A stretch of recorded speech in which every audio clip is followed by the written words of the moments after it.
let's talk about some Secret Mage then, and shift once more. So, I had asked you this question earlier, and I think you threw it back to me a little bit. But like, what you've been playing Secret Mage for a long, long time. So my question is, what is the perfect Secret Mage?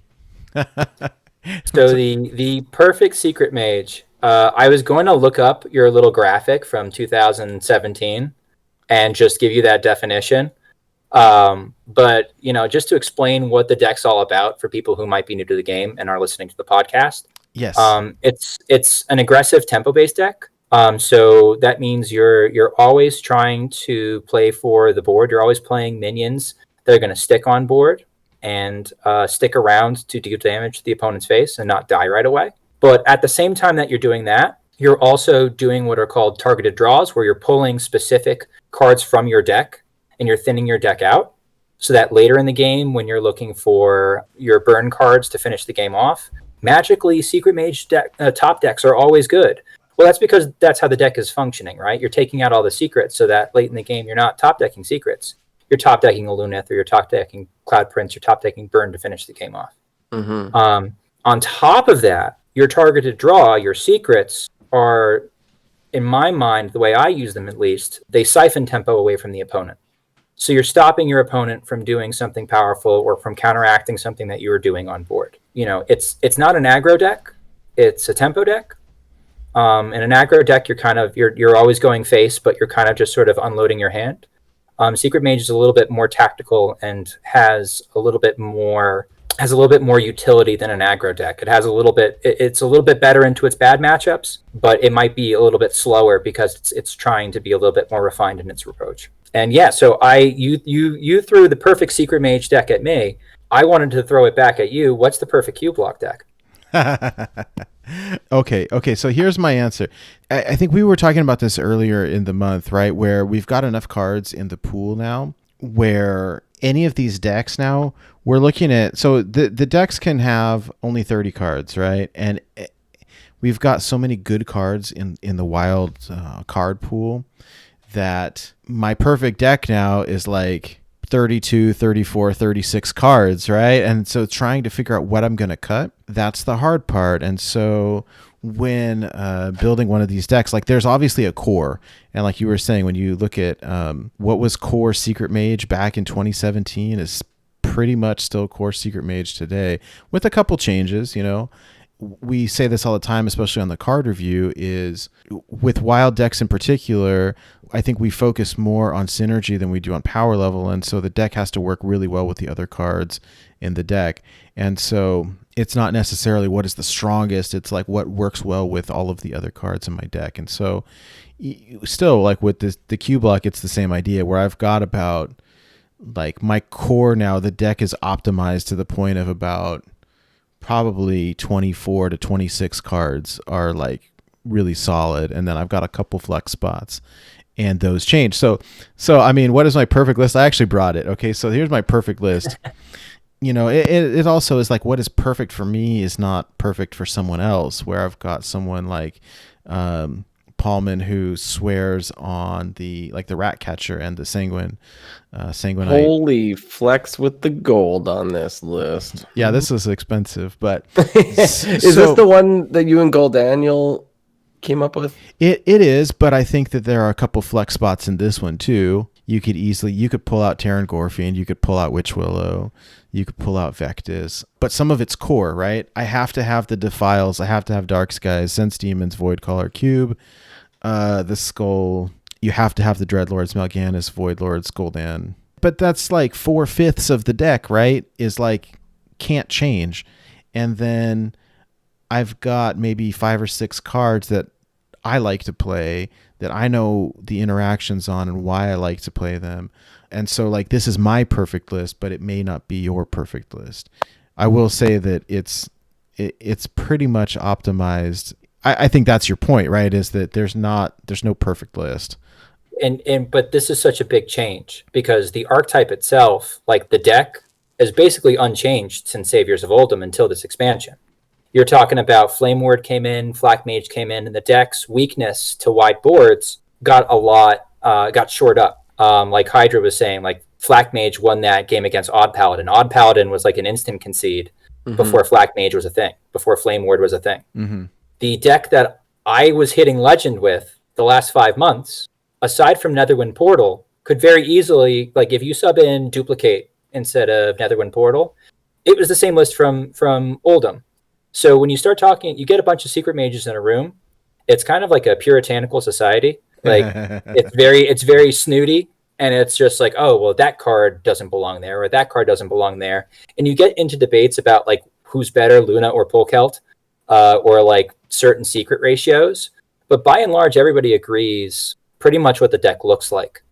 And what's so unique and weird and different about Darkmoon Faire is Secret Mage got so many good cards, and I'd argue like really solid cards, whereas like the optimum correct Secret Mage was basically not up for debate up until this point. I think now you're talking about possibly building Secret Mage 4, 5, 6 different ways and it being a good functional deck. I've spent the last week and a half kind of like chopping and changing and testing them all. And while I definitely have types and builds that I prefer, they all work. They're all functional decks. They're all powerful. And I can talk about specific details about why, but that was my point with Q-Block. It's like, you could call up Q-Block on like Neon site or on like Hearthstone, Hearthstone top decks or something like that. And you could get a bunch of different lists. And some of them, like they pretty much 75 to 80% of the lists look exactly the same.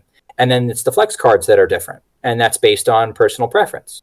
So, I think Secret Mage is going to go through this culture shock where it went from like, no, this is the correct way you play it, and anything that you do that's different than this is wrong, to better get used to some flexibility, boys, because I think there's going to be a lot more room for personal preference and flexibility. Which actually makes it hard to play around certain things when people are all running different cards in it, which I find very interesting.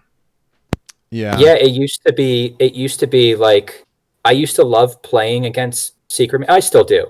But like if I'm playing against Secret Mage with one of my other like off meta decks, I love doing it because generally I know exactly where the weak points in the deck are. So I know where to apply pressure. We had a difficult time assessing these cards when we're doing the card review because some of them, like, you don't know if it's good until you've played it, right? We had no idea, is Game Master going to be good or not? Is the new secret going to be good or not? I knew because I got to play it before it was released. That's true. That's the true. New secret, yeah. So it's interesting, right? And then this whole argument of Sage versus Aluneth is an interesting one as well. And I don't know that there's necessarily a right or wrong answer here. Some of it's preference and some of it is matchup dependent, right? Yeah, so let's talk about your card choices a little bit because I see some of the new cards here. I'm curious. I would like to talk about Game Master. I would like to talk about Occult Conjurer. I would like to talk about your choice of the secrets that you put in this deck, and I would like to get into the Aluneth versus the Sage argument. That's a lot of stuff. We don't have to spend hours on it, but I'm genuinely curious. So yeah, let's start with Game Master. What is your take on that card? All right, if we're going to talk about my list, can I start by just sharing 3 criticisms I've received for my list? Sure. Of course. Sure. So the first criticism I have, or that I've received, is I run 2 counterspells and 2 Netherwind portals. Now, I'll say this as a Secret Mage player. I don't speak for every Secret Mage player, and what I do might not necessarily be optimal, but the way I play is kind of the way I play, and it's kind of how I vibe. I'm going to kind of point out places where I might do things a little differently than what might be quote unquote correct than advice, let's say like a much better player than me, like a Slizzle would give you. So that's one place to start, where some people argue that Netherwind Portal is so good in this meta that having 2 counter spells means you always have a shell on top of it, stopping it from proccing. Criticism I have received from my list is I cut the Cabal Crystal Runner. Oh, you did? Yeah, no, I see it. It's gone. You monster. Yeah. I cut the Cabal Crystal Runner in favor of the Occult Conjurer, and I was told Cabal Crystal Runner is too good to cut. So getting into those 3 criticisms one by one, as far as the 2 counterspells and the 2 Netherwind portals, that's a fair criticism. The way I kind of feel about it is I love having 2 counterspells in my deck. It's part of my win condition against Priest is blocking their board clears. And also part of my win condition against Priest is Netherwind Portal. Netherwind Portal, if you want to beat any Priest, you want the secret sauce, turn 1, set a Netherwind Portal. Because they'll do something stupid, like play Penance against like an Arcanologist or something like that, and pop out a 4-4, a 5-4, or an 8-8 dragon, something dumb, right? Yesterday I got the Flame Wreathed Faceless, the 4 mana 7/7. Nice. Yeah. Great. Yeah, you know what's even better than that? What's better than that is the 5/7 dragon with the +2 spell damage. That with flame runes and fireball is I just got that ridiculous. I got that as well. Gross. Or if you get like Dragon's Bane, that's fun. I've not had Dragon's Bane. Dragon's Bane is fun. I could get into like a symposium on Netherwind Portal and why it's broken. I literally went through the minion pool and basically rated minions on a scale of 1 through 4. 4 being they have synergy with my deck and they're really good hits, or they're just a pile of stats and they're awesome. 1 being this is actively bad, and 2 being I would pay 3 mana for this many stats. And 97% of the minions fall between a 2 and a 4, and 66% fall between a 3 and a 4. It's like such a good secret as far as like the minion you get, the value you get for the secret. So set that early against Priest. Then what you do is you set up Counterspell turn 5, and you set up Counterspell turn 7. Because on turn 5, they want to play Mass Hysteria, and on turn 7, they want to play Psychic Scream. And I don't really mind playing Counterspell on top of Netherwind Portal, because how do you play around Counterspell? Anybody, how do you do it? No, I mean, you have play to... a coin, you pop the Counterspell, and then you play your board clear, right? Yeah. And then But now your mana's gone, and I have a 4/4 on the table.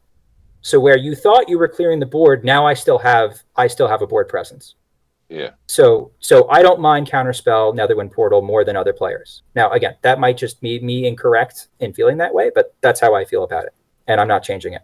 That's the fairest criticism I think I get. Okay, no, that's good. That's good. It's interesting. No, I like that, and don't change your stance, because I will not allow this internet presence for people to put on pressure to other people of what they say should be played and what shouldn't be played, because I've played Hearthstone for 6 years, which means I played 8+ other card games physically in the flesh at a card shop for way longer, and it was never like this. So if Johnny Rocket had a deck and he was killing everybody in the shop, everybody wants to have the money to buy the cards he has, but nobody ever critiqued the cards he played. Now, if there are players on his level and they're always meeting in the quarterfinals of tournaments or the finals, now these players who meet in the finals in person, I've seen them discuss why they elect a certain card over another, but not to the degree I see what I see nowadays in 2020 going online, where all these people are just like sending shots and flaming each other for the certain card choices they pick. It's just crazy to me, as someone who's played many other card games for way longer than Hearthstone, that a lot of people let certain card choices that Schmoopie may play or I'll play or Nate or Hydra like move their emotional needle. Like, I think everyone should just ask and try to figure out what the mindset is behind certain cards, and not really come at somebody and be like, oh, well, that's wrong or not optimal. That's just crazy to me. I don't talk like that. I don't rock with that. So I like that you came on here and you explained why you play certain cards. So that's a really, really good point. I appreciate you saying that, Mike, because we do have some people in the wild community that can be toxic and, will flame you for doing something like that. So that's a really good point. I mean, I'm the guy who played Illidan in Original Quest Rogue. So yeah, no, I agree. I mean, Ark Young in chat says, I just like this card is a valid reason. And yeah, I like that. Yeah. I like it too. No, I like it too. It's Prince Liam, right? Yeah, oh, well, damn. And it's funny. You're on your own that one. I'll move on to since I got the Netherwind Portal counterspell argument is like the best, the most fair criticism I've gotten. As far as cutting the Crystal Runners, how much does Crystal Runner cost? Zero. Yeah. You guys say 0. How much does Crystal Runner cost turn 4? Yeah, no, usually 2. It's 2, 3, 4. Yeah, 2. 5. Probably costs 4 turn 4. Yeah. Yeah. Just saying. It's a 4-cost card. It's not a 0-cost card turn 4. It's not a 0-cost card turn 2. A lot of times it's a 4-mana 5/5. I don't look at it as a 0-mana 5/5. I look at it as a 4-mana 5/5. And a 4-mana 8/8 is better. And not only is it better, but it's split against 2 bodies. Specifically into this meta, which is getting wider, not taller. Right? Mm-hmm. You've got a lot of aggro druids. You got a lot of odd paladins. Having 2 4/4 bodies instead of 1 5/5 can make a big difference, because into those matchups, they maybe, if they want to make trades, and if an aggro druid is trading, they're losing. But let's say if they want to make trades, to take care of the 5/5, they're trading 2 minions. To take care of the 2 4/4s, they have to probably trade somewhere around 4 minions, right? That's like they're not going one-on-one, and they're not good trades. So it's providing more cover to smash dudes. I cut the Crystal Runners because for 2 other reasons. Reason 1, when I make substitution in my decks, like I know how my old list would run, I know how my old list would feel. I wanted to keep that same feeling and that same functionality, and I didn't want to mess with like ratios. I subbed muscle for muscle. So if Cabal Crystal Runner is the muscle in my old list, then I'm going to sub in Occult Conjurer as the new muscle in my new list. And I didn't look back at that. I see a lot of lists these days. It's very popular to try and run both 2 copies of Occult Conjurers and 2 copies of Crystal Runners. And I'm really interested to see if that trend continues. Because to me, like if that's what you're doing in your list, you're starting to turn Secret Mage into a mid-range list. And not for nothing, Wild is kind of the place where mid-range goes to die. Like I understand, like they're both really good cards. I will play against opponents who have like rigged Faire game proc, and I'm staring at a Secret Mage with 8 cards in their hand, and they ping me on turn 3 and pass. And I'm thinking to myself, what is in your hand that you're not playing anything turn 3?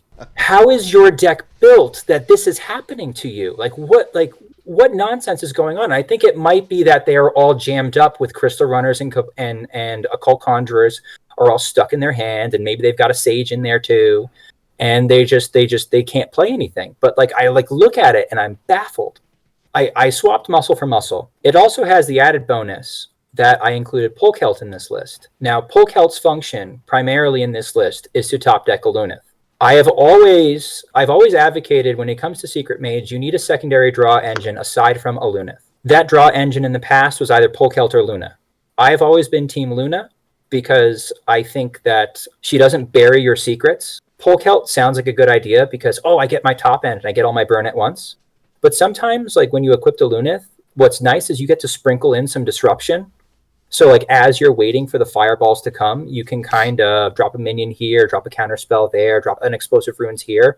You can kind of like temple out your disruption so that you're buying time. There's no buying time once you Polkelt. If you don't have the secrets in hand, you're not getting them for a while, unless you built it the way I built it, which is when I Polkelt, I'm not top decking a Crystal Runner when I have 7 mana and the Crystal Runner costs 2.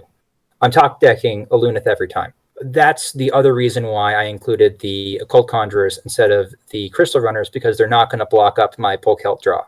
And then my last substitution that I made is the standard only card, apparently, that is Game Master. Of all the card substitutions I have made, the card that I have been happiest with is Game Master. Wow. Okay. Because what he allows you to do is he allows you to be hyper aggressive on your mulligans. And the way that he does that is basically he's acting as a worse Kirin Tor Mage or a worse Cabal Lackey. Worst comes to worst. Like I'm really digging for Flak Mage against Odd Paladin.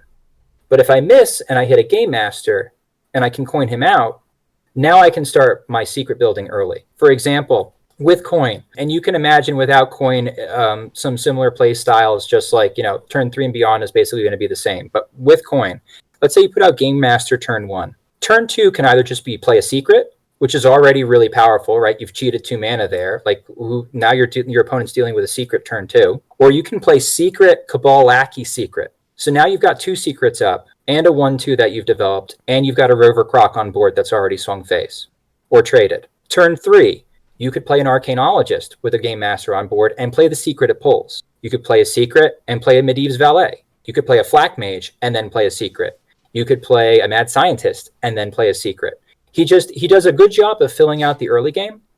And considering that it's a tempo-based deck, and specifically, if you guys think about it, like what I'm building this deck to do is I'm building this deck to hit Legend as fast as possible.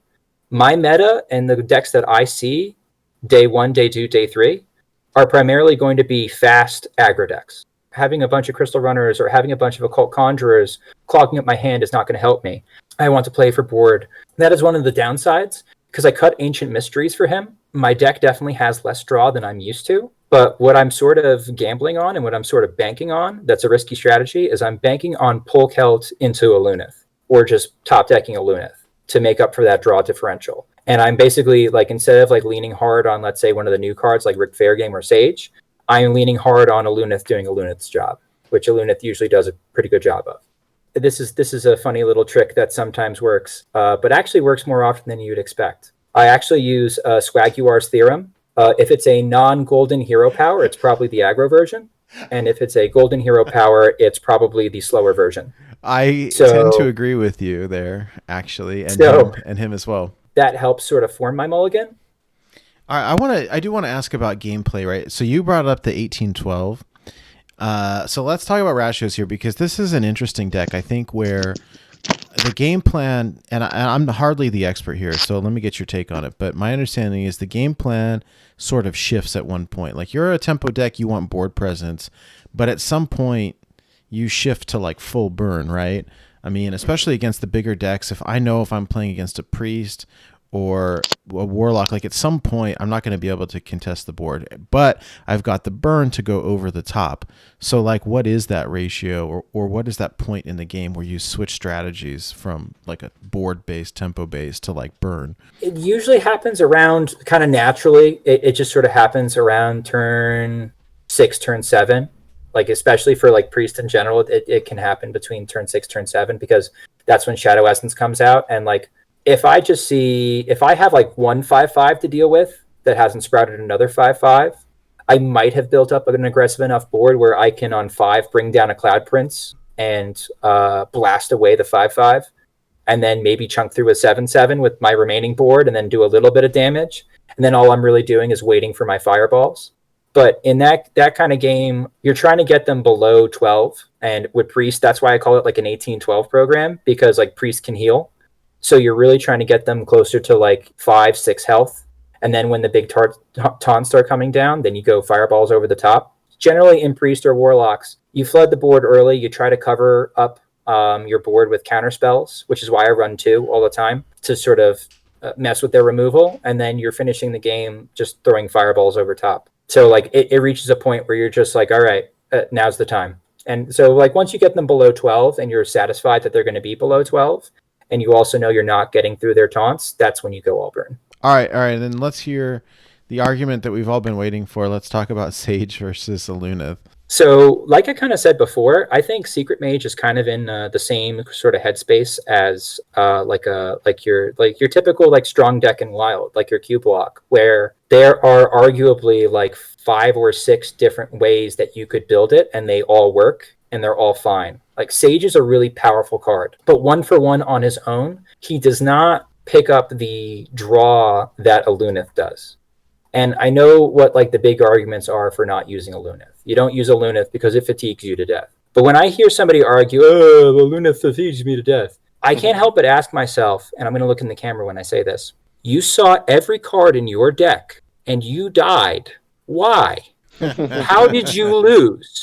So like sometimes it's just matchup dependent, right? Like if you're facing an armor druid, you're going to get fatigued by Aluneth. It's going to happen. Odd warrior, same thing's going to happen. But in like the mirror match, like did they outplay you, or did you mess up somewhere along the line where you misused your burn and now you can't finish them off, right? Like I have a really tough time of like taking the whole, well, Aluneth fatigues me to death seriously in an Orthodox Secret Mage. If you cut Aluneth altogether and you play Sage, typically to pick up the slack, you have to run 2 rigged Faire games. Now, my thoughts on rigged Faire games. It's a really powerful card early in the game against specific archetypes in particular. Like, I think it really does even the match against Priest if you can get it down on 1. Because you get such a hand refill that you can just overwhelm them with value. The way I kind of feel about rigged Faire game is I feel like it's a really fair weather card. If you are ahead, it's awesome. If you are behind, the best utility it can function is like kind of like what Ice Block is now, where it's a way to make sure that your Cloud Princes and your Medivh Valets are always online. Other than that, it's not really doing anything for you. And it's actively bad if you play it with Aluneth. So when it comes to Aluneth versus Sage mano a mano, I still think Aluneth is better because you're guaranteed to see every card in your deck. My other take on Rigged Faire Game is that it's not disruptive. It's kind of a value card. Like, you get it down and you get something for having played it and it proccing, but you haven't siphoned any tempo away from the opponent. And you'll notice, at least in my list, I have it like the curve is pretty low to the ground. Another reason why I like Game Master in the list that I didn't really get to is that it's a river croc.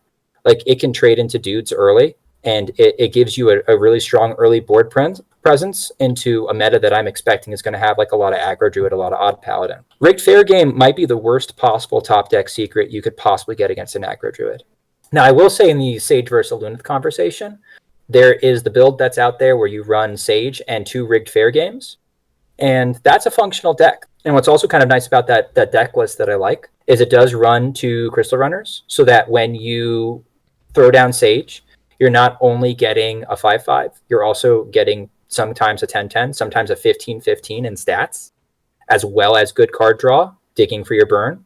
So like, I think it does become like matchup dependent and like personal preference dependent on like which list you like the best. Like, everybody I've heard who's played the Sage Rigged Faire Game list loves it, right? I've seen Ben from work in chat says that he likes that list. I've seen Get Me Out sing the praises of that list. I've seen Martian Boo really like that list and says he likes it better than the Aluneth build, and that's fine. But like, I still think that you're playing essentially 3 cards to do the job of 1.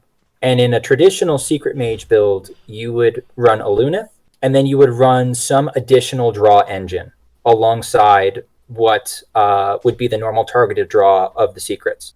So you would run a Luna, or you would run a Polkel, because you could chain draws and build a board state, even if your Aluneth got nerfed. I almost like, in my Aluneth build, and I almost have put in my deck that I'm going to climb with, and the list that I brought tonight, I've almost put Sage in that list because I do like that. Like, he is such a powerful card. He does draw a lot of cards, and he draws me closer to Aluneth. And he does it in a way where he's not burying my secrets. I kind of get like the value that I like, where the setup that I like, where my secrets are kind of sprinkled in with my fireballs and like maybe my Aluneth and maybe my muscle. So I like him in that like Polkelt Luna slot in a normal Secret Mage list that also runs Aluneth. Yeah, like an Aluneth less Secret Mage list works, but it does work. Like, I don't think it's necessarily better than a Secret Mage list with Aluneth. I think it just depends on how you've built the deck and what your personal preference is. Why I used to run Luna over Polkelt is because when, like, I had on one run when Kingsbane was everywhere, it was really in vogue to play Polkelt in your Secret Mage. And I thought it was a really dumb time to do that, because if everybody's running Sticky Fingers and everybody's running Ooze, Aluneth is getting broken all the time. So I'd run Luna instead. And so basically Luna functions as a second Aluneth if Aluneth gets broken, where she can, like, on 10 mana, she can chain together a bunch of draws to set up a large board. And by the way, if I were to play a Luna build, I would not play the Occult Conjurers. I would go back to the Cabal Crystal Runners, because the Conjurers and Luna do not mix well. Those girls do not play nice. So I would probably go back to that. And I would probably also sub back in the Ancient Mysteries if I was playing Luna, because Ancient Mysteries and Luna pair very well. So like I said, nobody's really exploring that build anymore because it doesn't have as many new cards. But that is also a functional build. Like, I am convinced that I could play my same list that I've gotten Legend with the last 5 months. I could play that same list and probably get Legend around the same time, beginning of next month. But, we got new cards, and they're powerful, and we should play with them, right? A good Secret Mage, if you're looking to build a Secret Mage deck and you kind of want some direction, there's kind of 4 sections to a Secret Mage deck. There's board minions, which I would include like Kirin Tor Mage, Arcanologist, Mad Scientist, Cabal Lackey, and then up to you if you want to do like Runners or Conjurers, but like basically the minions that are going to compete for the board for you.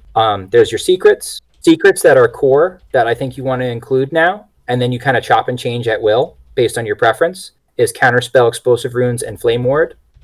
I don't think like you can just cut Flame Ward entirely. I think you need to include it. I like having Ice Block in there, but like I've seen some people say, well, Yeah, you never, once you have it up, you never have to worry about your Cloud Princes unless they flare it, right? So like that's kind of the thing. Well, yeah, I mean the argument for Ice Block is twofold, right? Number one, it's gonna proc all of your Battlecry minions the rest of the game. Number two, it buys you one extra turn. There's your burn section. So we've done board minion secrets. Burn is the third one. That's your fireballs, your Cloud Princes, your valets, and your roaring torch. Something to bring up is some people have toyed with the idea of cutting fireball and in just making the deck more minion based. I think if you do that, you turn the deck into a mid-range deck. And once you do that, you automatically start losing to Big Priest because you do not have enough burn to go over top in most matchups. So I think it's supremely stupid to do that. But people are going to do what people are going to do, and it's worth experimenting and trying out. I don't think it's a good idea. And that leads me to your fourth category, which is draw engine. So like you need a draw engine, whether that's Aluneth or Sage, it's up to you. If it's Sage, you probably run 2 rigged Faire games. If it's Aluneth, you probably run a secondary draw engine alongside it, whether that's Luna, whether that's Sage, whether that's Polkelt. It's kind of up to you and how you built your deck. I do think that this deck is actually really accessible for newer players because it hasn't changed that much over the years, and the cards are relatively light dust-wise. So what we're running, we went from running only 1 legend to running 2 now. So we're either running Polkelt or Luna, we're running Aluneth or Sage. I don't think that's bad. Most of the stuff is actually pretty inexpensive, so I like... No, and especially because Sage is a new card, there's a chance if you're a new player, right? They drop free legendaries on, like, there are rewards that are free legendaries. That could be your free legendary. Like, what's kind of nice is the build almost has become more accessible because if, let's say, you pack a Sage, like if you're a free-to-play player and you've unpacked a Sage, go with the Sage build. Like, it's a little bit more expensive dust-wise because you have to craft 2 epics in rigged Faire games, and you might want to craft an ice block, but the dust level is still not crazy high. Yeah, no, I agree. And I think that this is one of those that, like, depending, you could build it differently depending on your collection, which is really cool. Oh, I had something else I wanted to say. This is what I wanted to say. And the reason why I considered putting Sage in instead of Polkelt in my list, let me put it this way. What's the actual mana cost of Polkelt? Well, like, what turn do you actually play Polkelt? No, that's the thing. Like, I don't want to play him before turn 5. I mean, if I play him on 5 into a Aluneth on 6 is good, but I'm not going to drop him on 4 because I don't want Aluneth on 5 because I can't play it. Yeah, the only time you're going to play Polkelt on curve is if you have a good enough hand where you can piece together a turn 5, right? You've got a Cloud Prince in hand and you've got a secret up and it's like ice block. It's something that's not going to proc, or you might have like, secret valet. Like you have something where you can piece together your 5 so you can draw Aluneth and then actually play it on curve on turn 6. But for the most part, he plays kind of like a 5 mana card, right? So if he's a 5 mana 4/4. If he's basically a barista, is it that much of a leap to cut him and play Sage instead? Like, I know we were going to talk about the difference between like Reno Secret Mage and Secret Mage. General thoughts, just like the thing, like the difference between the 2 builds is Secret Mage is kind of like ballroom dancing, where like everybody kind of knows the steps and like there's just it's very formulaic. Whereas Reno Secret Mage is like improv jazz, where like the early game is a lot less consistent depending on your build, but like just in general, just the early game is less consistent. And the secrets are kind of an afterthought. Like they're supposed to trip the opponent up, but they're not like the showcase, whereas they're kind of the showcase in Orthodox Secret Mage. Mm-hmm. You're mostly just trying to draw towards like your more powerful cards, like your Kazakus, your Zephyrs, your Reno the Rechologist, because like the thing that they do is so powerful that it affects the game. And it's a little bit, it can have more utility and it can be more proactive. So like, that's why like I've seen like arguments, it's just like, well, Sage is better in Reno Secret Mage. So like, why don't you just cut Aluneth? And it's like, well, that's not like, it's like kind of like apples to oranges. Like, yes, they're both fruit, but like they are very different decks. All right. Well, I think we're about ready to wrap this up. Do you guys have any other questions or anything before we move on? I'm ready for this action. Do it.